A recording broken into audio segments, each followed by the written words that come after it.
Bueno, retornando con el diálogo con Wilson Alavi, bueno, hace rato nos comentabas que, bueno, toda la deuda que tienen los dueños, los propietarios de Serpaz, todo el trabajo que han realizado para desmoralizar a los trabajadores, desorganizarlos, cómo logran o intentan manipular a la justicia para que puedan beneficiarse ellos, perjudicando a todos los trabajadores y sus familias. Eh, Quisiera, por favor, si nos puedes comentar el papel del Ministerio de Trabajo, si es que les ha apoyado, les apoya bien o qué rol juega o cuáles son las observaciones que tendrías al Ministerio de Trabajo, por favor. Ya, bueno, compañero Diego, tal vez hacer este comentario entre paréntesis también, no solamente el tema de la justicia. El Ministerio de Trabajo, creemos que de un tiempo a esta parte, el rol que está cumpliendo, no solamente en el conflicto de Inserpaz, sino en todos los conflictos, no puedo mencionar otros conflictos que lamentablemente no han terminado bien y algunos que siguen vigentes en su momento, que han ido buscando igual, al igual que nosotros, justicia, han acudido a la instancia administrativa del Ministerio de Trabajo. Hay antecedentes nefastos ya hoy por hoy, donde el Ministerio de Trabajo, el rol que en su momento cumplía, yo recuerdo de aquí hace 15 años, digamos, yo recuerdo, ¿qué rol cumplía el Ministerio de Trabajo?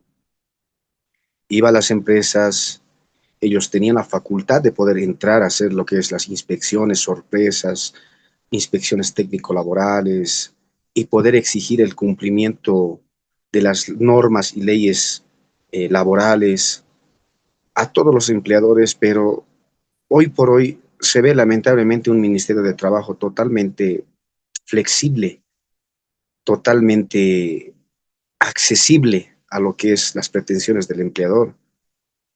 Porque si bien en el Ministerio de Trabajo solamente se tramitan las instancias administrativas, deberían de tener lo que es la obligación, y eso también lo que yo lo he mencionado tanto a las reuniones que en su momento habíamos tenido con el director general del trabajo, con el jefe departamental de trabajo, con la jefa regional del Ministerio de Trabajo del Alto, de que el Ministerio de Trabajo no está cumpliendo su trabajo, su obligación de hacer cumplir, porque para eso es el ministerio.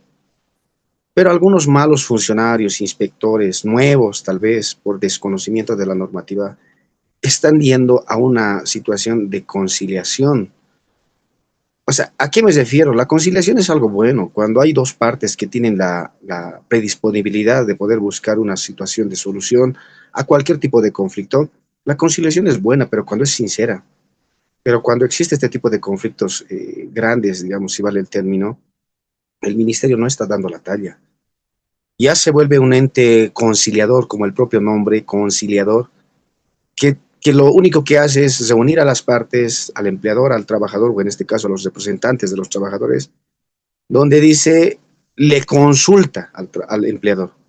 ¿Tiene usted estos temas pendientes con los trabajadores, sea salario, sea reincorporación y demás? ¿Está dispuesta a cumplir? Le pregunta al empleador.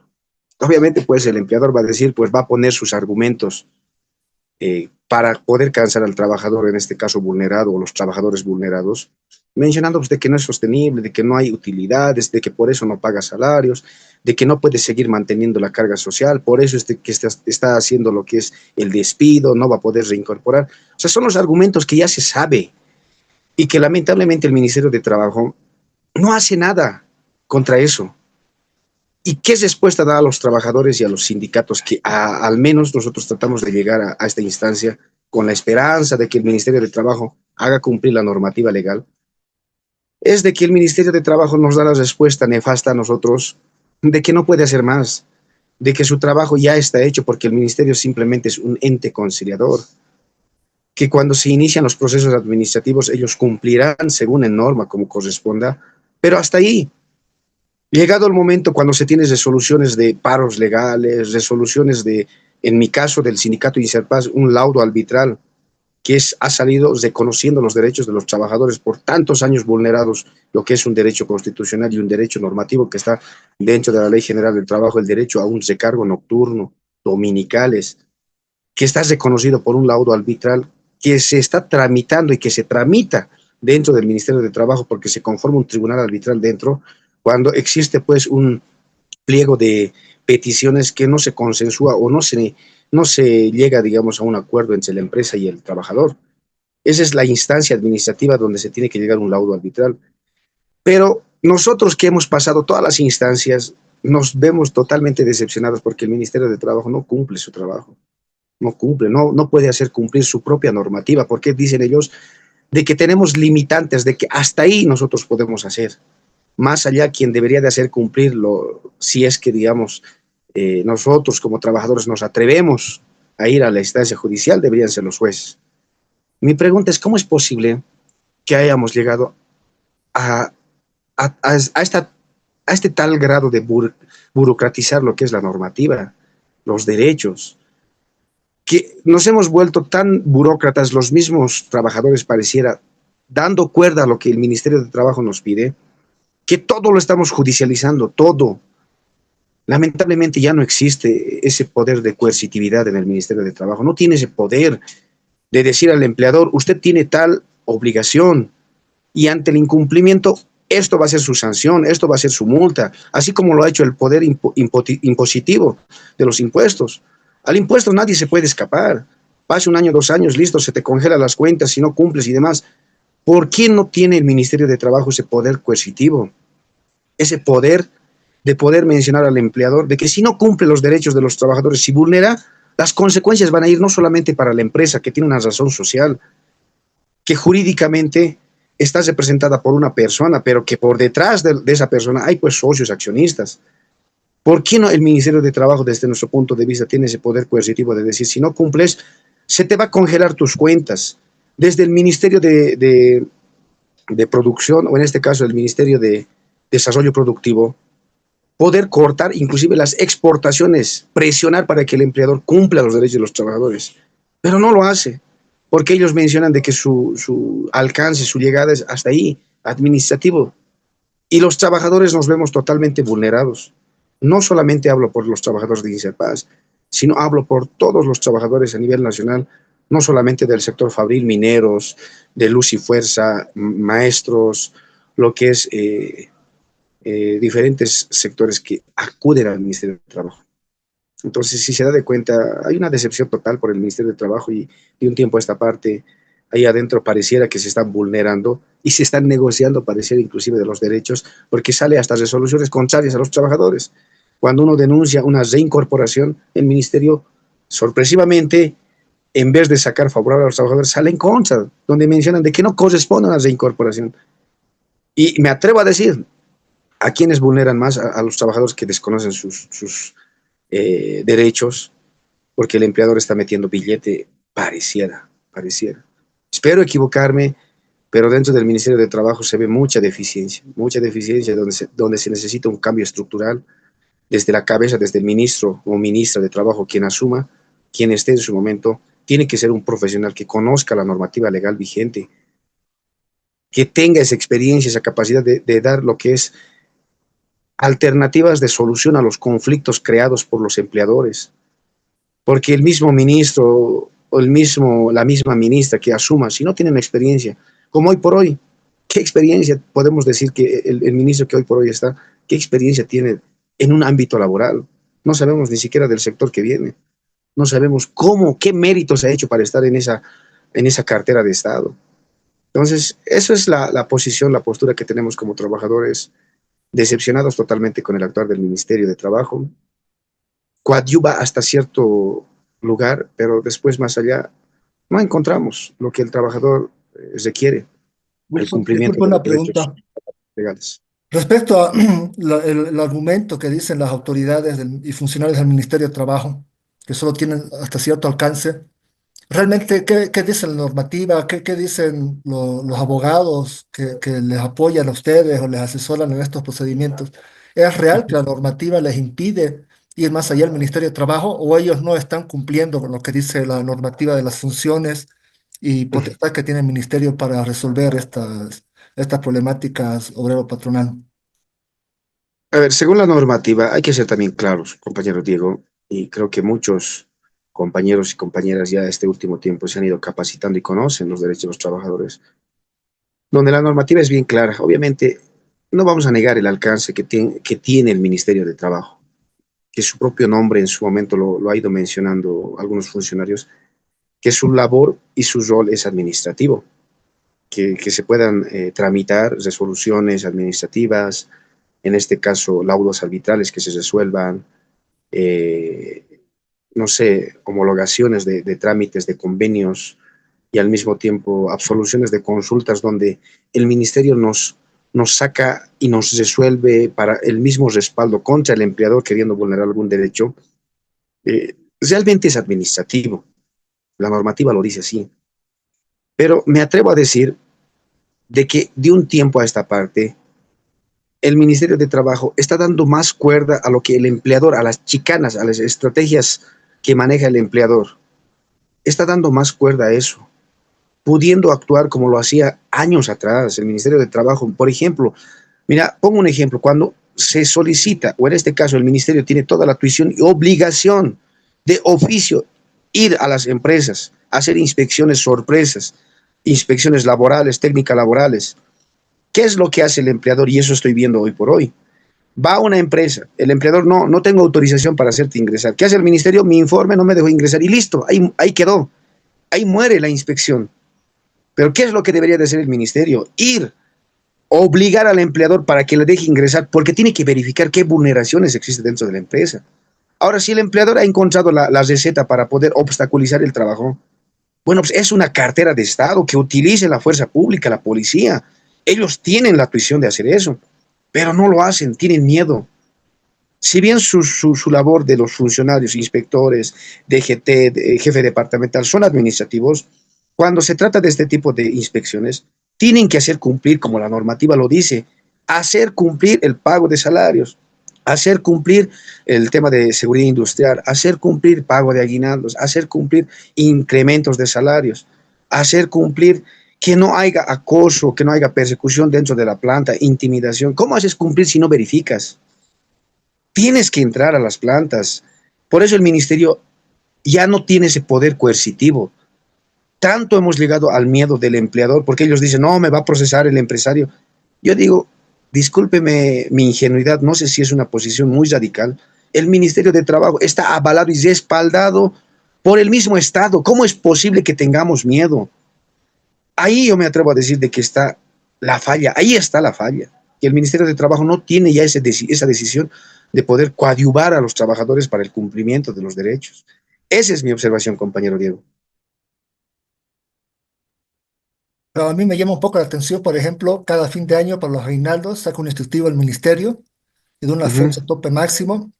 Y si las empresas no cumplen con pagar el aguinaldo hasta esa fecha, pues el ministerio faculta algunas sanciones, ¿no es cierto? Entonces todas las empresas tiemblan en esa fecha y se esfuerzan por pagar el aguinaldo. Lo que no entiendo es si en esas fechas y en ese caso específico tiene tuición el ministerio y genera presión a los empresarios, ¿cómo no puede tener el mismo poder de sanción y de control de las empresas en los otros temas que son importantes cuando se están vulnerando los derechos de los trabajadores? Y ahora, y la relación entre el Ministerio de Trabajo y el órgano judicial, los jueces, los fiscales de trabajo, ¿hay específicos que funcionan para el área laboral? ¿O los fiscales, jueces son de todo y también abordan el área laboral? ¿Y cómo coordinan, o si es que coordina el Ministerio de Trabajo con los agentes de justicia? ¿Se nos puede explicar, por favor? A ver, en ese tema en particular, compañero Diego, está habiendo deficiencias de la misma manera. Si bien son dos ministerios que regulan las normativas, no solamente en el tema laboral, sino en diferentes materias, civil, de cierta manera penal, o sea, en sí, el Ministerio de Justicia y el Ministerio de Trabajo deberían de trabajar de la mano. Y eso justamente nosotros habíamos identificado, denunciado ante el ampliado departamental, denunciado ante las diferentes autoridades y el mismo presidente del Estado conoce de que el más vulnerado en este momento, el más vulnerable, son los trabajadores, son los que somos dependientes de una empresa privada, somos los que somos dependientes de algunos, no sé, me atrevo a decir municipios, quienes son funcionarios públicos, que somos dependientes, somos los más vulnerados. ¿Por qué? Cuando terminamos de cumplir según el procedimiento administrativo, ¿qué es lo que corresponde? Ir a una instancia judicial. En la instancia judicial no está habiendo esa coordinación. ¿Por qué digo esa coordinación? Solamente voy a mencionar un detalle como ejemplo. La ley 1468, la ley de restitución de derechos laborales, que contempla el tema de lo que es la restitución del pago de salarios, la reincorporación ante un despido eh, injustificado, la vulneración ante el fuero sindical, que esos tres aspectos contemplan dentro de la ley 1468, esta ley corta, que entre comillas debería ser cumplir de manera igual, sumarísima, no debería de esperar algunos plazos, como así otras normativas lo exigen, porque su propio nombre lo dice, ley corta, un procedimiento rápido para que se pueda restituir lo más pronto posible un derecho. ¿Qué estamos teniendo un error? En un principio, porque Inserpaz ha sido uno de los primeros sindicatos en poder aplicar esta ley 1468 ante el endeudamiento de los salarios, donde una cosa se gana en el Ministerio de Trabajo, pero se desvirtúa en la instancia judicial. ¿Qué quiere decir? Que según el protocolo de actuación, la empresa debería de tener 3 días para cumplir lo que es el derecho vulnerado, pero que en la instancia judicial, en el tema de lo que es laboral, porque existe juzgados laborales, compañero Diego, donde se discute netamente el tema laboral, y estos las autoridades son los que regulan y son conocedores de las normas, dónde pero están atravesando el error, dónde estamos detectando que existe de cierta manera, no sé, de cierta manera la coordinación con el Ministerio de Trabajo, es de que el Ministerio aplica y asume un rol de interpretación diferente a la interpretación que lo hace el juzgado, que según el procedimiento del protocolo de actuación, al tercer día de incumplimiento no presenta, porque el único recurso de poder presentar, según la 1468, de poder dejarlo sin efecto un mandamiento de apremio, es presentar excepciones. ¿Qué quiere decir? Que si se reclama el derecho, la empresa presenta sus excepciones, aquí está, y he cumplido, queda sin efecto el mandamiento de apremio. O hay un tema de reincorporación, ¿qué significa? Aquí está, ya se ha reincorporado, queda sin efecto el mandamiento de apremio. Lamentablemente en el juzgado se está malinterpretando. Pasa 3 días, le notifican, luego tienen que esperar otra vuelta, otro plazo para que se ejecutorie. Después tienen que esperar si la empresa responde, presentará otros recursos, porque se están inventando recursos ahora la empresa. Ya están presentando recursos de impugnación contra la resolución, apelación, el cual obviamente es legítima y legal ante cualquier parte demandante o demandada lo que es la apelación, pero si se da de cuenta, no se está cumpliendo los plazos. Pareciera que de en vano, de adorno, está un protocolo de actuación donde dicen los plazos, 3 días, no cumple mandamiento de apremio, no cumple a la cárcel, eso debería de ejecutarse, pero en el juzgado se sigue alargando, se sigue alargando. Mira, y este proceso de la 1468, nosotros de salarios de venganzas que hemos iniciado, lo hemos iniciado en el mes de noviembre de la gestión 2022. Hasta este momento no podemos sacar ni ejecutoriar lo que es nuestro auto de cumplimiento. ¿Y dónde tropezamos? Donde no puede emitir el juzgado un simple mandamiento de apremio, porque supuestamente la empresa presenta todo tipo de recursos. Recurso de inconstitucionalidad concreta, recurso de impugnación, recurso de apelación, y el juzgado, feliz campante, sigue dando curso. Si se da cuenta, no están coordinando el Ministerio de Trabajo con el Ministerio de Justicia, el cual ya hemos hecho notar nosotros como sindicato. Imagínense si nosotros como sindicato Inserpaz, con tantos trabajadores que estamos sufriendo, imagínense que vaya un trabajador solo por su cuenta, ¿cómo estará sufriendo y peregrinando justicia? Entonces, si se da de cuenta, es muy lamentable, falta de coordinación que está habiendo en estas carteras de Estado. Yo pienso como sugerencia también, porque no solamente es quejarse, tenemos que dar alternativas, deberían de reunirse estos dos ministerios, tanto el Ministerio de Justicia, el Ministerio de Trabajo, poner las cosas claras para que las normativas se cumplan, los plazos se cumplan. Y a través del Ministerio de Trabajo, no solamente tener una reunión de manera conjunta entre ministros, los inspectores, reunirse con los jueces, con los vocales, quienes son los que deciden para que se aplique y se ejecutorie lo que es un auto de cumplimiento o lo que emita dentro del Ministerio de Trabajo, deberían de coordinar, porque cada quien hace lo que le da la gana, cada quien interpreta lo que mejor le parece. ¿Quién es el que sufre? Es el trabajador o la trabajadora. Entonces, esas deficiencias yo veo también, compañero Diego, dentro del ámbito tanto administrativo y tanto judicial.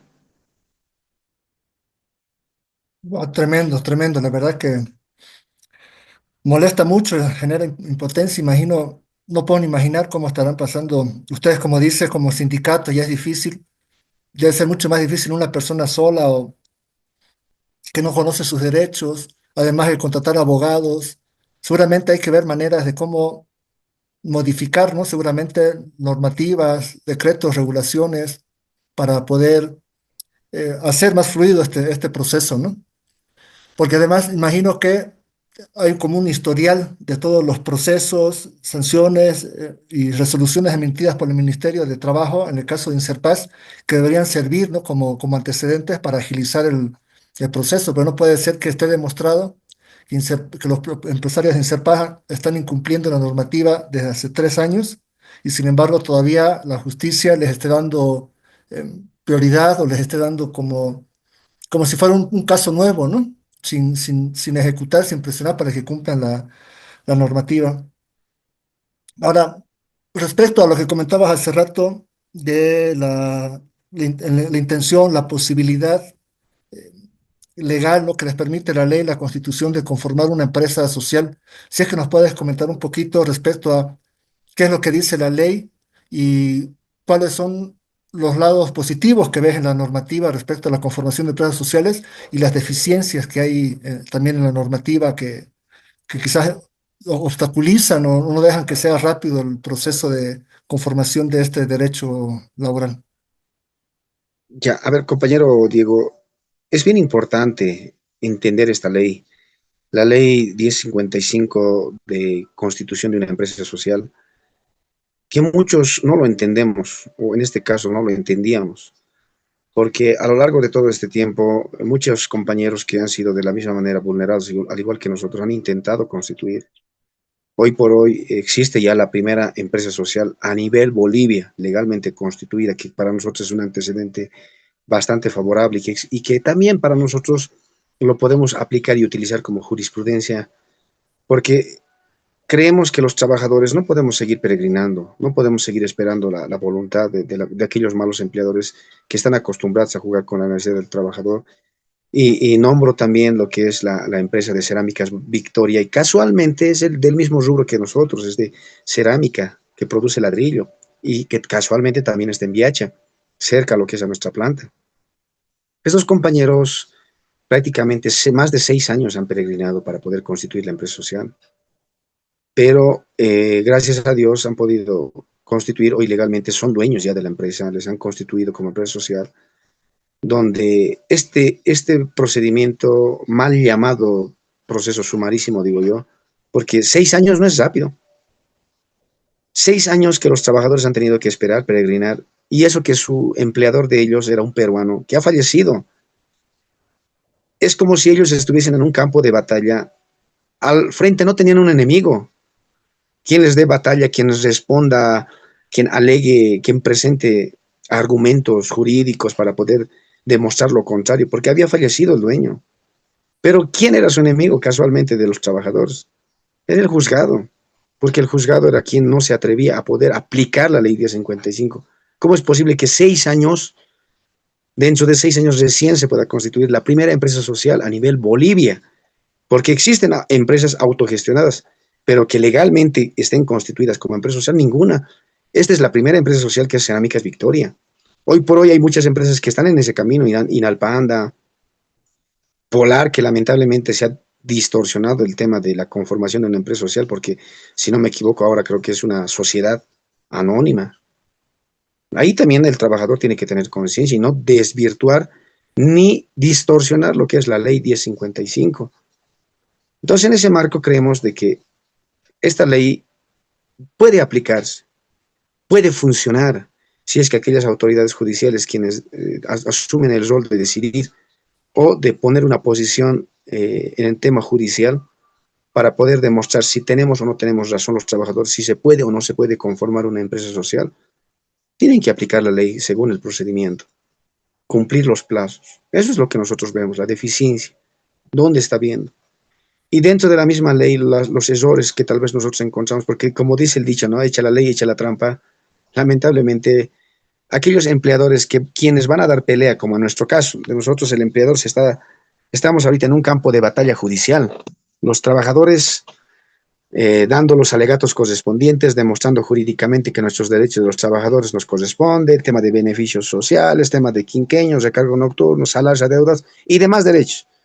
Y ahí al frente tenemos un enemigo que es el empresario, que dice que no le corresponde esto, esto, y está peleando y nos da dando largas y nos está chicaneando.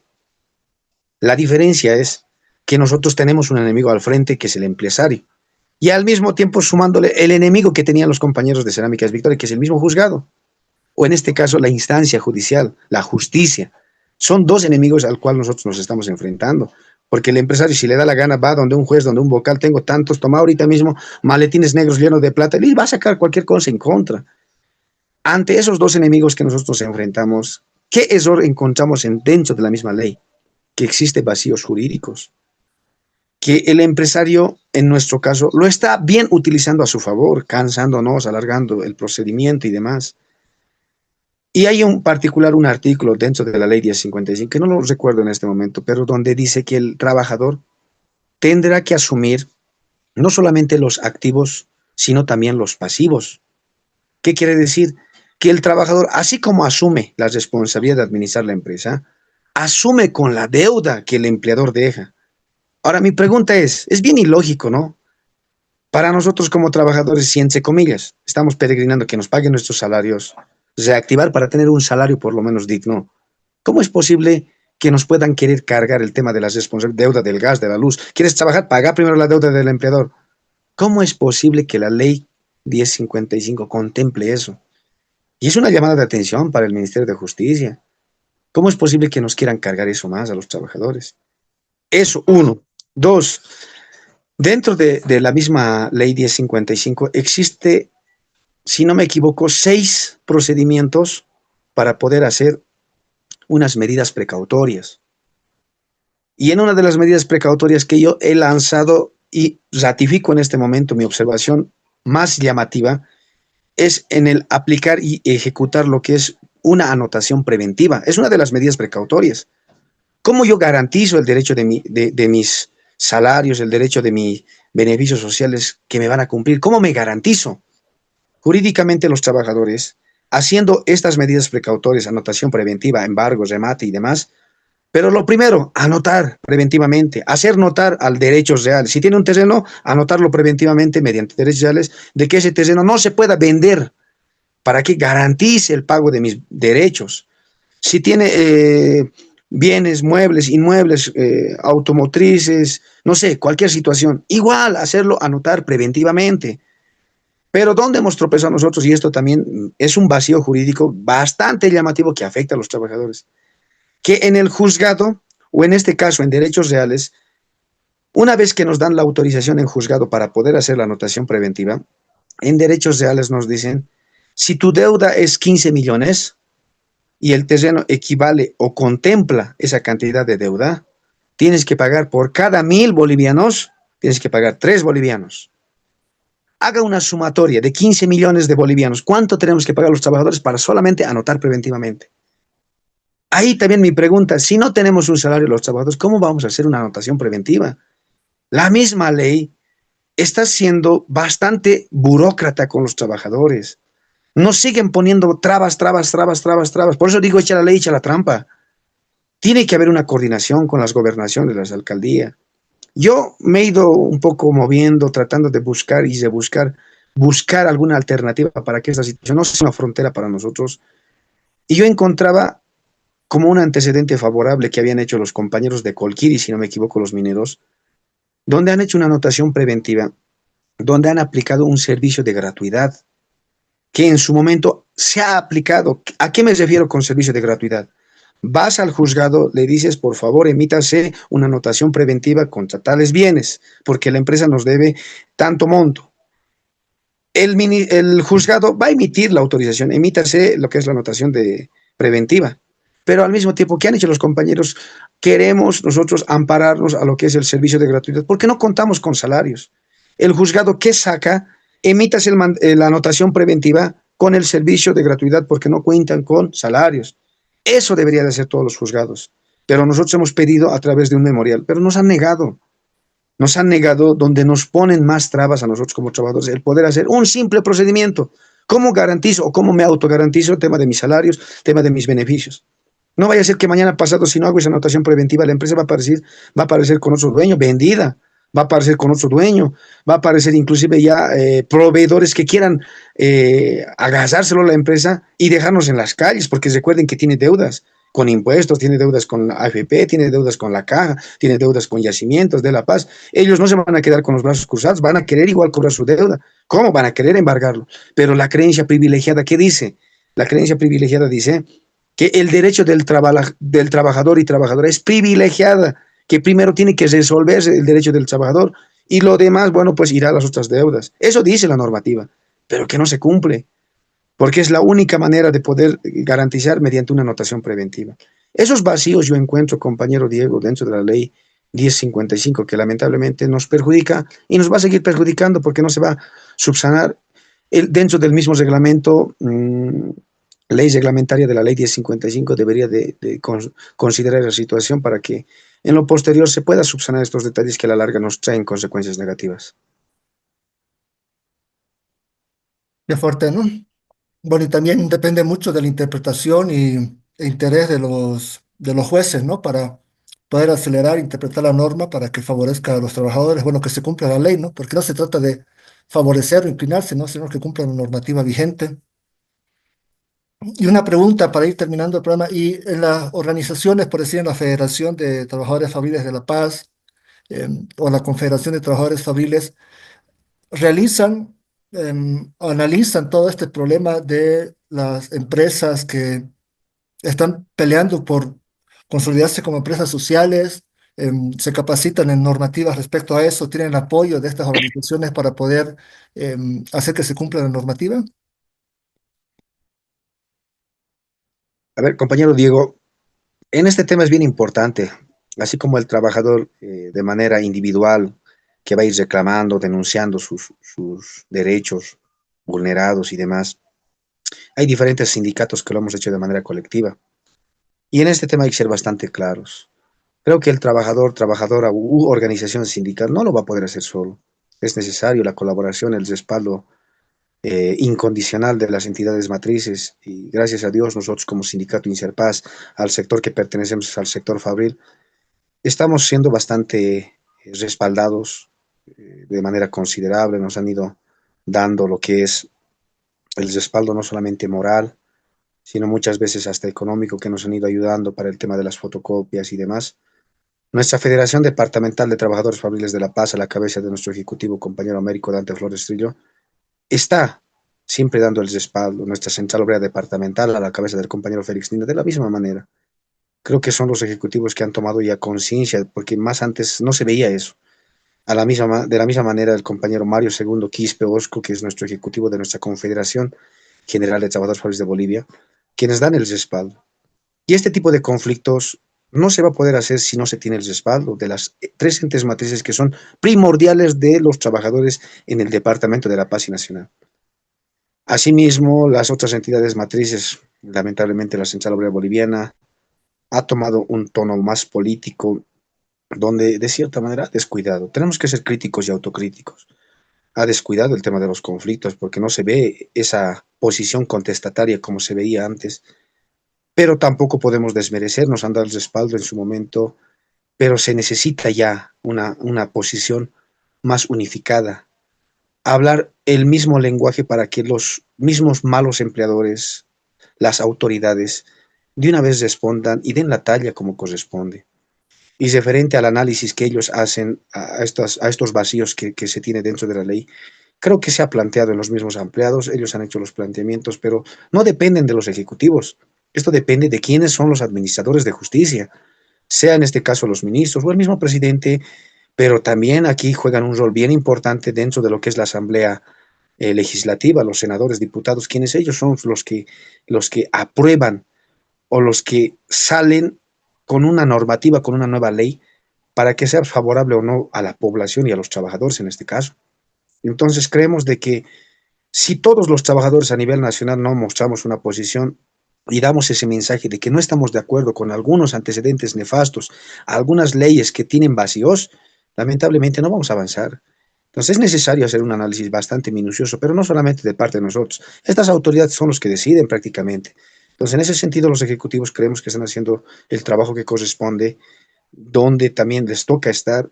Nosotros hemos visto el trabajo arduo que hacen nuestros ejecutivos y estamos muy agradecidos con el compañero Mario Según en particular, quien a nivel nacional se está moviendo con todos los conflictos que no solamente están en el Departamento de la Paz, sino a nivel nacional. Y creo que hoy por hoy, que nos hemos vuelto tan mediáticos, vemos las redes sociales, a diario se escucha el tema de vulneración de derechos laborales, despidos injustificados. Y este último, lo que está sonando y lo que nos llama la atención, el cierre de Pepsi en Cochabamba. Entonces es una situación bastante preocupante porque no se está aplicando lo que es el cumplimiento de los derechos laborales, el cumplimiento de la normativa legal vigente y demás. Pero tenemos que hacer un trabajo de manera conjunta, no solamente los dirigentes, porque el dirigente es el que direcciona, es el portavoz, es el que va a direccionar a los compañeros de cuál es el camino coherente para nosotros como trabajadores, para que no se negocie, no se rifen nuestros derechos. Pero en